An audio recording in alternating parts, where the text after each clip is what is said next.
من الشيطان الرجيم. بسم الله الرحمن الرحيم.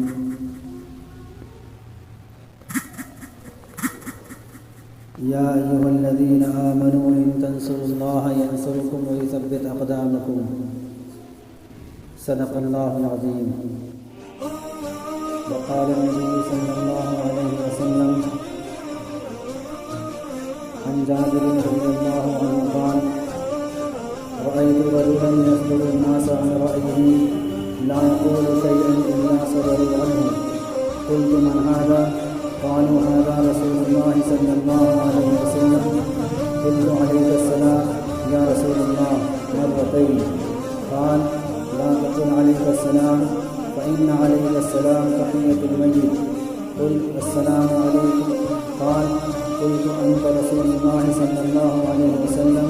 قال: أنا رسول الله الذي إذا أصابك ضر فدعوته كشفه عنك، وإن أصابك عام سنة فدعوته أنبتها لك، وإذا كنت بأرض قفرا أو فلاة فظلت راحلتك فدعوته ردها عليك. قلت: في عهد إلي. قال: لا تسبن أحدا. قال: فما سببت بعده حرا ولا عبدا ولا بعيرا ولا شاة. قال: ولا تعقرن شيئا من المعروف، أو كما قال عليه الصلاة والسلام.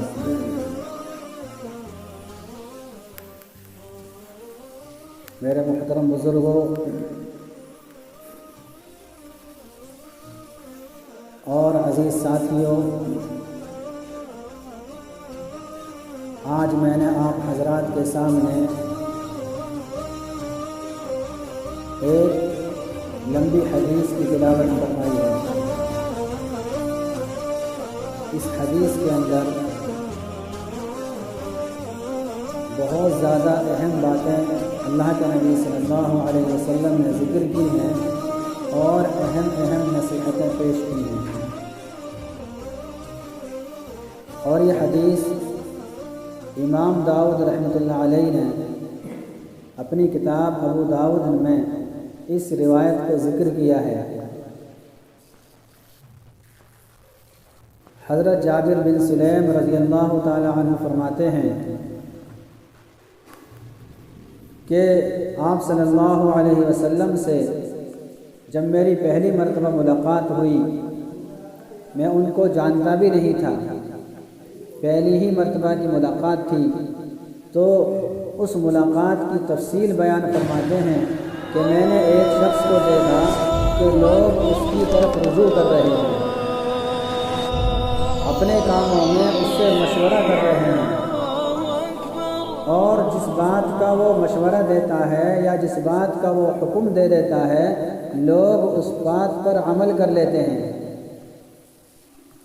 میں نے معلوم کیا کہ یہ کون ہے؟ لوگوں نے بتایا، صحابہ کرام نے بتایا کہ یہی رسول اللہ ہیں، یہی اللہ کے رسول ہیں، یہی اللہ کے نبی ہیں۔ تو میں نے آپ صلی اللہ علیہ وسلم کے پاس جا کر آپ کو سلام کیا، اور سلام اس طریقے سے کیا: علیک السلام یا رسول اللہ، یعنی الفاظ بدل دیے۔ میں نے ایک مرتبہ سلام کیا، آپ نے جواب نہیں دیا، دوبارہ سلام کیا، آپ نے جواب نہیں دیا۔ آپ نے یہ فرمایا کہ تم اس طرح مت کہو، لا تقل، تم اس طرح مت کہو، کہ تم جو یہ کہہ رہے ہو علیک السلام، اس طرح مت کہو، بلکہ یہ جو سلام تم کر رہے ہو علیک السلام، یہ تو مردہ لوگوں کا سلام ہے۔ چنانچہ قبرستان میں جب ہم جاتے ہیں تو اس کی دعاؤں میں جو سلام ہے اس میں علیکہ پہلے ہے، تو فرمایا کہ یہ سلام تو مردوں کو کیا جاتا ہے، تو اس طریقے سے سلام مت کیا کرو، بلکہ سلام کا طریقہ یہ ہے: السلام علیکہ۔ اگر کسی کو سلام کرنا ہے تو پہلے السلام کا لفظ استعمال کرنا ہے، جیسا کہ ہم کرتے ہیں السلام علیکم۔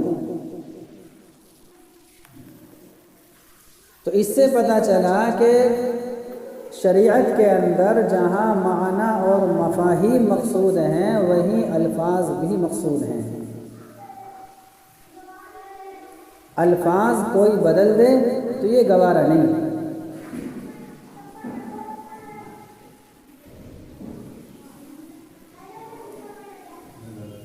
یعنی شریعت کے مطابق عمل کرنا اصل ہے، اپنی رائے سے عمل نہیں کیا جائے گا۔ چنانچہ ایک موقع پر اللہ کے نبی صلی اللہ علیہ وسلم رات کو تہجد کے وقت میں گشت کر رہے تھے۔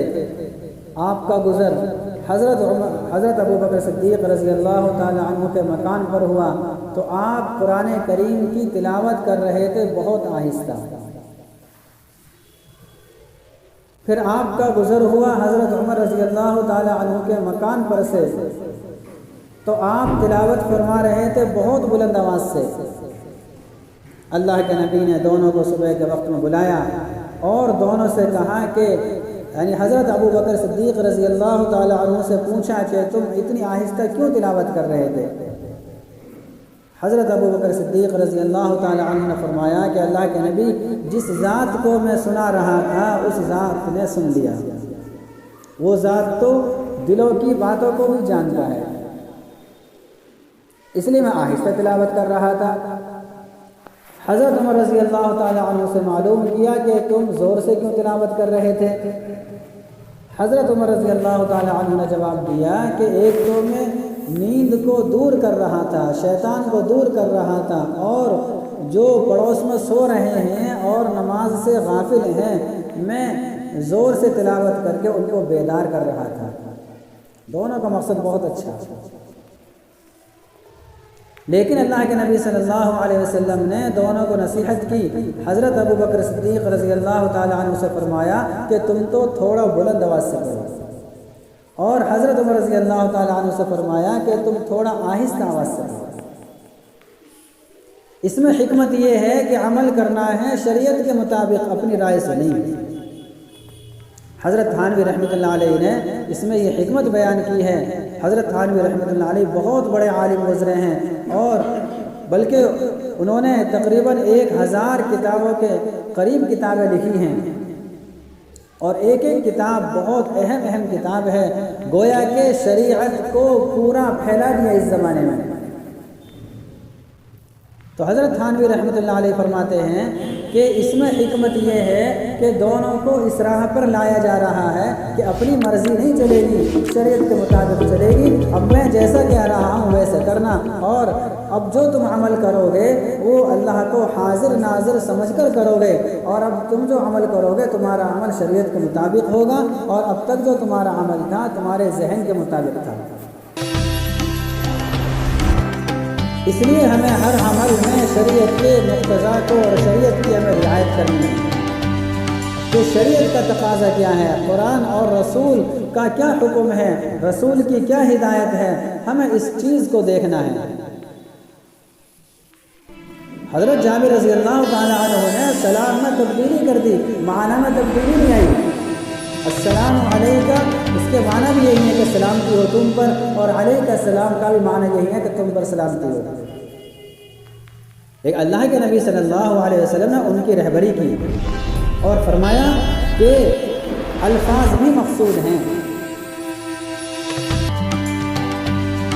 تو شریعت کے اندر جو دعائیں وارد ہوئی ہیں، جو ذکر و اذکار وارد ہوئے ہیں، ان کو انہی الفاظ میں پڑھنا، اگر پڑھا جائے تو فضیلت ہوگی ورنہ نہیں ہوگی۔ مثال کے طور پر ہم کھانا کھانے کے دوران جب ہم کھانا شروع کرتے ہیں تو ہماری زبان پر بسم اللہ جو رٹی ہوئی ہے وہ یہ ہے بسم اللہ وعلی برکت اللہ، حالانکہ بہت تحقیق کی علی کا لفظ کہیں نہیں ملا، زیادہ سے زیادہ اتنا ملا ہے کہ بسم اللہ وبرکت اللہ۔ اب اگر ہم شریعت کے مطابق عمل کرنا چاہتے ہیں اور ہمیں چاہنا چاہیے تو اب ہمیں اپنی بسم اللہ میں صحیح اور تبدیلی کرنی پڑے گی۔ اب بہت سے حضرات یہ کہیں گے کہ کچھ سنتوں کی کتابوں میں ہے رسول ایک سنت مسنون دعاؤں میں یہی دعا لکھی ہوئی ہے، لیکن خود میں نے بھی اور اپنے بڑوں سے بھی اس چیز کا میں نے مطالبہ کیا اور اس حدیث کے بارے میں جانکاری چاہی تو سب نے لا علمی کا اظہار فرمایا اور یہ بتایا ہمیں اس ان الفاظ میں یہ دعا نہیں ملی ہے۔ تو اصل تو ہمیں عمل کرنا ہے شریعت کو سامنے رکھ کر۔ تو اب جو ہم بسم اللہ پڑھیں گے وہ پڑھنی ہے بسم اللہ و برکت اللہ، یا صرف اتنا کہہ دو بسم اللہ الرحمن الرحیم۔ چونکہ احادیث میں جو ذکر ملتا ہے وہ یہ ملتا ہے کہ اللہ کے نبی صلی اللہ علیہ وسلم جب کسی کام کو شروع کیا کرتے تھے اللہ کے نام سے شروع کیا کرتے تھے، اللہ کے نام سے، یعنی بسم اللہ، لفظ بسم اللہ سے شروع کیا کرتے تھے۔ اگر کوئی اتنا بھی کہہ دیتا ہے بسم اللہ تب بھی سنت ادا ہو جائے گی، لیکن اگر کوئی بسم اللہ وعلی برکت اللہ کہتا ہے تو پھر میرے علم سے تو نہیں ہوگی۔ اور جہاں تک میں نے تحقیق کی ہے، جہاں تک میں نے علماء کرام سے رابطہ کیا ہے، سب نے یہی بتایا کہ یہ الفاظ ہمیں نہیں ملے، پتہ نہیں کہاں سے چلے گئے، اور سنتوں کی کتاب میں جو لکھا ہوا ہے پتہ نہیں حضرت نے کہاں سے لکھ دیا۔ ہو سکتا ہے انہیں وہ بات ملی ہو، ہم یہ نہیں کہتے کہ ہمیں زیادہ جانکاری ہوگی۔ تو بہرحال بتلانا یہ ہے کہ اللہ کے نبی صلی اللہ علیہ وسلم نے الفاظ کی بھی تصحیح کرائی ہے اور الفاظ کو بھی درست کرایا ہے۔ اس کے بعد حضرت جابر رضی اللہ تعالیٰ عنہ فرماتے ہیں کہ انہوں نے اللہ کے نبی صلی اللہ علیہ وسلم سے معلوم کیا انت رسول اللہ، کہ آپ ہی رسول اللہ ہیں، کہ آپ ہی اللہ کے رسول ہیں۔ تو اللہ کے نبی نے کیا ارشاد فرمایا، انا رسول اللہ الذی اذا اصابک ضر فدعوتہ کشفہ عنک، کہ میں ہی اللہ کا رسول ہوں، میں اس اللہ کا رسول ہوں کہ جب تم پر کوئی مصیبت آتی ہے اور کوئی پریشانی آتی ہے، کوئی کسی تکلیف کا سامنا تم کو کرنا پڑتا ہے اور پھر تم اللہ کو پکارتے ہو اور صحیح طریقے سے پکارتے ہو تو اللہ تعالیٰ، میں اس اللہ کا رسول ہوں کہ وہ تمہاری تکلیف کو دور کر دیتا ہے۔ اور پھر فرمایا وَإِنْ أَصَابَكَ عَامُ سَنَةٍ فَدَعَوْتَهُ، اور اگر تم کو کوئی قحط سالی آتی ہے تو اور پھر تم اللہ تعالیٰ کو پکارتے ہو، اللہ تعالیٰ سے دعا کرتے ہو تو میں اس قحط سالی کو اور اس وبا کو میں ختم کر وہ اللہ تعالیٰ ختم کر دیتا ہے، میں اس اللہ کا رسول ہوں۔ اسی طریقے سے ایک بات اور فرمائی کہ کبھی تمہارا گزر چٹیل میدان سے ہو، جنگلات میں ہو اور تمہاری سواری ہے، وہ سواری تم سے گم ہو گئی، تم پریشان ہو، پھر تم اللہ تعالیٰ کو پکارتے ہو، اللہ تعالیٰ تمہاری سواری کا نظم کر دیتا ہے، میں اس اللہ کا رسول ہوں۔ جب اتنی بات حضرت جابر رضی اللہ تعالیٰ عنہ نے سنی تو اللہ کے نبی صلی اللہ علیہ وسلم سے فرمایا کہ اللہ کے نبی مجھے آپ کچھ نصیحت کیجئے، اے عہد الیہ، کہ آپ مجھے کچھ وصیت کیجئے، نصیحت کیجئے تاکہ میں اس پر عمل کر سکوں، اصل مجھے یہی بتلانا ہے۔ تو اللہ کے نبی صلی اللہ علیہ وسلم نے فرمایا لا تسبن احدا، کہ تم کسی کو گالی مت دینا۔ گالی دینے سے مراد یہ ہے کسی کی شان میں گستاخی کرنا یا کسی کو برا بھلا کہنا ہے یا اسی طریقے سے اس کی غیبت کرنا، اس کو تکلیف پہنچانا، ساری چیزیں گالی دینے میں آ جائیں گی۔ کہ کسی کو گالی مت دینا، یہ بہت بڑی بات ہے۔ ہم ذرا باتوں میں کسی کو بھی ہم برا بھلا کہہ دیتے ہیں اور پیچھے تو ہم کسی کو چھوڑتے نہیں، سامنے اگر سے ہمت نہ ہو لیکن پیچھے تو چھوڑتا ہی نہیں کوئی بھی، یہاں تک کہ جو جتنا زیادہ کمزور ہوگا یا جتنا بزدل ہوگا وہ سب سے زیادہ اپنی زبان چلائے گا۔ اللہ کے نبی صلی اللہ علیہ وسلم کا فرمان ہے کہ تم کسی کو گالی مت دینا۔ اب دیکھیں حضرت جابر رضی اللہ تعالی عنہ کیا فرماتے ہیں، فما سببت بعده حرا ولا عبدا ولا بعيرا ولا شاتا، کہ جب سے میں نے آپ صلی اللہ علیہ وسلم کی یہ نصیحت سنی ہے اور جس وقت سے آپ نے مجھ کو یہ وصیت کی ہے تو اس کے بعد کا حال بیان فرماتے ہوئے کہتے ہیں کہ میں نے اس کے بعد سے نہ تو کسی غلام کو گالی دی، نہ میں نے کسی آزاد کو گالی دی، نہ میں نے جانوروں کو گالی دی، یہاں تک کہ اونٹ بکری کو بھی میں نے گالی نہیں دی۔ پوری زندگی یہ تھا ان لوگوں کے اندر عمل۔ تو کسی کو حقیر جاننا یہ بھی گویا کہ گالی دینا ہے، کسی کو ذلیل سمجھنا یہ بھی گالی دینا ہے۔ کوئی گناہ گار ہے، کوئی گناہ کر رہا ہے، اس کے عمل کو ہمیں غلط سمجھنا چاہیے، لیکن اس کی ذات کو غلط نہیں سمجھنا چاہیے۔ پتہ نہیں انجام اس کا کتنا اچھا ہو۔ چنانچہ آگے کے الفاظ ہیں وَلَا تَحْقِرَنَّ شَيْئًا مِّنَ الْمَعْرُوفِ، اور تم کسی اچھے کام کو چھوٹا مت سمجھو، ذلیل مت سمجھو۔ دین کا کوئی سا بھی کام ہو اس کو چھوٹا سمجھ کے نہیں چھوڑنا چاہیے، بلکہ اس کو عظیم سمجھ کر، بڑا سمجھ کر اس پر عمل کر لینا چاہیے کہ اللہ نے موقع دیا ہے اس کو ہم کر لیں۔ چنانچہ بخاری میں ایک روایت ملتی ہے اور بہت زیادہ مشہور ہے، ایک فاحشہ عورت تھی بنی اسرائیل میں، زناکار عورت تھی۔ ایک مرتبہ وہ کہیں جا رہی تھی، اس نے دیکھا کہ کتا پیاس کی وجہ سے مرا جا رہا ہے، زبان اس کی لٹکی ہوئی ہے۔ اس کے دل میں خیال آیا کہ یہ پیاسا ہے، اللہ کی مخلوق ہے، چلو اس کو پانی پلا دیتے ہیں۔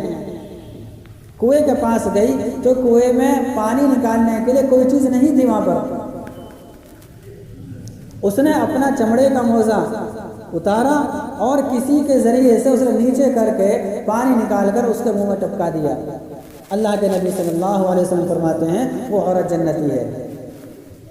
اگر وہ عورت یہ سوچ لیتی یہ عمل تو بہت چھوٹا ہے، میرے تو گناہ بہت بڑے ہیں، میں اس عمل کو کر کے کیا کر لوں گی، کیا میرا مرتبہ حاصل ہو جائے گا، کیا مجھے مرتبہ مل جائے گا، تو شاید وہ اس نعمت سے محروم ہو جاتی ہے۔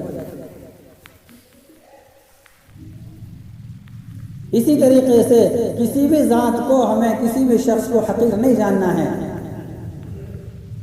حدیث میں ایک واقعہ ملتا ہے، غزوہ خیبر کے موقع پر ایک شخص اپنی بکریاں چرا رہا تھا، ایک چرواہا تھا، وہ بکریاں چرا رہا تھا۔ اس کے دل میں خیال آیا کہ یہ مسلمانوں کا پڑاؤ ہے، یہاں مسلمان ٹھہرے ہوئے ہیں، چلو ان سے ملاقات کر لیتے ہیں۔ یہ وہاں گیا اور وہاں جانے کے بعد میں معلوم کیا کہ تمہارا سردار کہاں ہے۔ صحابہ رضوان اللہ تعالی علیہ اجمعین نے فرمایا کہ اس خیمے کے اندر ہیں۔ اس کے دل میں خیال آیا کہ یہ بادشاہ ہے، دونوں جہاں کا بادشاہ ہے اور مسلمانوں کا حکمراں ہے، لیکن اس ادنا درجے کے گھر میں کیسے ہو سکتا ہے؟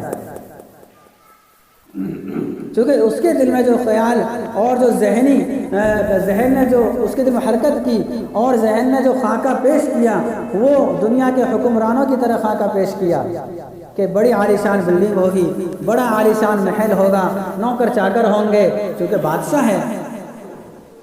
لیکن بہرحال جب انہوں نے بتایا کہ یہاں ہے ہمارے بادشاہ، تو وہ چرواہا گیا اور اللہ کے نبی صلی اللہ علیہ وسلم سے ملاقات کی۔ اللہ کے نبی صلی اللہ علیہ وسلم سے فرمایا آپ کس چیز کی دعوت دیتے ہیں، آپ کا کام کیا ہے؟ تو اللہ کے نبی نے اس کو اسلام اور ایمان کی دعوت دی۔ تو اس نے ایک شرط لگائی اور اس نے ایک بات کہی کہ یہ بتائیے اگر میں مسلمان ہو گیا تو میرے ساتھ کیا برتاؤ کیا جائے گا، میرا مرتبہ کیا ہوگا، مجھے کوئی عہدہ ملے گا نہیں ملے گا؟ اللہ کے نبی صلی اللہ علیہ وسلم نے فرمایا کہ تم ہمارے بھائی بن جاؤ گے اور ہم تمہیں اپنے جیسا مانیں گے۔ اس چرواہے کو بڑی حیرت ہوئی۔ اس نے کہا کہ حضرت میں تو چرواہا ہوں، میں تو بہت چھوٹا آدمی ہوں، آپ مجھ سے مذاق تو نہیں کر رہے؟ آپ جو یہ کہہ رہے ہیں کہ ہم تمہیں اپنا بھائی بنا لیں گے اور تمہارے ساتھ جو برتاؤ ہوگا وہ ایسا ہی ہوگا جیسے مسلمانوں کے ساتھ ہوتا ہے، جو درجات ان کو حاصل ہیں وہی درجات تم کو حاصل ہوں گے، مجھے ایسا لگ رہا ہے کہ آپ میرا مذاق اڑا رہے ہیں۔ اللہ کے نبی صلی اللہ علیہ وسلم نے فرمایا کہ مذاق نہیں ہے۔ اس نے کہا میرے جسم سے تو بدبو بھی آ رہی ہے۔ اللہ کے نبی نے یہ بھی کہا تھا کہ ہم تمہیں رتبہ بھی دیں گے اور ہم تمہیں اپنے گلے بھی لگائیں گے۔ تو اس پر اس کو مزید حیرت ہوئی۔ اس نے کہا کہ میرے جسم سے تو بدبو آ رہی ہے، آپ مجھے گلے کیسے لگائیں گے؟ بولے نہیں، ہم گلے ضرور لگائیں گے۔ تو اس نے کہا میں تو کالا کلوٹا ہوں، میں تو سیاہ فام ہوں، تو میں کس طریقے سے آپ کے ساتھ مل سکتا ہوں، کس طریقے سے آپ کے ساتھ رہ سکتا ہوں؟ آپ نے فرمایا کہ نہیں، اللہ تعالیٰ تمہاری اس سیاہی کو اور کالے پن کو اللہ تعالیٰ دور کر دیں گے۔ بہرحال وہ مسلمان ہو گیا، اور مسلمان ہوتے ہی صحابہ کی فکر کیا تھی؟ مسلمان ہوتے ہی فرمایا کہ اب میں کیا کام کروں؟ تو اللہ کے نبی نے فرمایا کہ پہلے تمہاری یہ جو بکریاں ہیں اس کو یہودیوں کے حوالے کر دو، چونکہ یہودیہ کی بکری وہ کسی یہودی کی بکری تھی۔ اور پھر فرمایا کہ اب تو کوئی نماز کا بھی ٹائم نہیں ہے، اب تو کوئی روزے کا بھی وقت نہیں ہے کہ میں تمہیں کسی عبادت کا حکم کروں، اب تو صرف اللہ کے راستے میں نکلنے کا وقت ہے، چونکہ اللہ کے راستے میں نکلے ہوئے تھے یہ لوگ۔ تو بہرحال وہ اللہ کے راستے میں نکلا اور اپنی جان گنوا دی۔ تو صحابہ میں سے کسی نے نہیں پہچانا۔ اللہ کے نبی سے کسی نے کہا کہ اللہ کے نبی ایک جنازہ ہے اور ہم تو پہچانتے نہیں اسے۔ اللہ کے نبی نے فرمایا تم نہیں پہچانتے، میں پہچانتا ہوں اسے۔ اللہ تعالیٰ نے اس کی سیاہی کو دور کر دیا، اللہ تعالیٰ نے اس کے رتبے بڑھا دیے، اللہ تعالیٰ نے اس کو جنت میں پہنچا دیا۔ اور یہی ایسا شخص ہے جس نے کوئی عبادت نہیں کی، نہ نماز پڑھی، نہ روزہ رکھا، نہ کوئی اور عبادت کی، صرف ایمان لاتے ہی اللہ تعالیٰ نے اس کو قبول کر لیا۔ اس سے معلوم ہوا کہ اصل جو اعتبار ہے وہ خاتمے کا اعتبار ہے۔ زندگی کیسی گزر رہی ہے، کوئی گناہ میں ملوث ہمیں نظر آ رہا ہے، ہم اس کو حقیر جان لیں؟ نہیں، ایسا نہیں ہے۔ ہم روزہ رکھتے ہیں، نماز پڑھتے ہیں، عبادتیں کرتے ہیں، رات دن ہم مسجدوں میں رہتے ہیں، ہمارا کوئی کمال نہیں۔ پتہ نہ ہمارا ایمان کیسا ہو، ہمارا خاتمہ کیسا ہو، پتہ نہیں ہمارے پاس ایمان رہے یا نہ رہے۔ تو اس لیے ہمیں دوسرے بھائیوں کی عزت کرنی چاہیے اور احترام کرنا چاہیے۔ آج یہ ہمارے اندر ایک طرح کی وبا پھیل گئی ہے اور یہ بیماری ہمارے اندر بالکل رچ بس گئی ہے۔ ہم جو قدر کرتے ہیں اپنے مرتبے کو دیکھ کر قدر کرتے ہیں۔ اگر کوئی ہماری حیثیت کا ہے تو وہ اچھا ہے، اور اگر ہماری حیثیت کا نہیں ہے تو ہمیں اس کی تھوڑی سی لغزش اور تھوڑی سی غلطی یا اس کا تھوڑا سا برتاؤ ہمیں برداشت نہیں ہوتا ہے۔ تو اس لیے ہمیں اللہ اور اس کے رسول کی شریعت میں غور و فکر کر کے، اور یہ جو واقعہ میں نے بتایا اور یہ جو باتیں میں نے بتائی ہیں، ان کی روشنی میں ہم سب کو غور و فکر کرنا ہے، مجھے بھی کرنا ہے اور آپ لوگوں کو بھی کرنا چاہیے، اس لیے کہ ہم سب محتاج ہیں۔ کہنے والا سننے والوں سے زیادہ محتاج ہے۔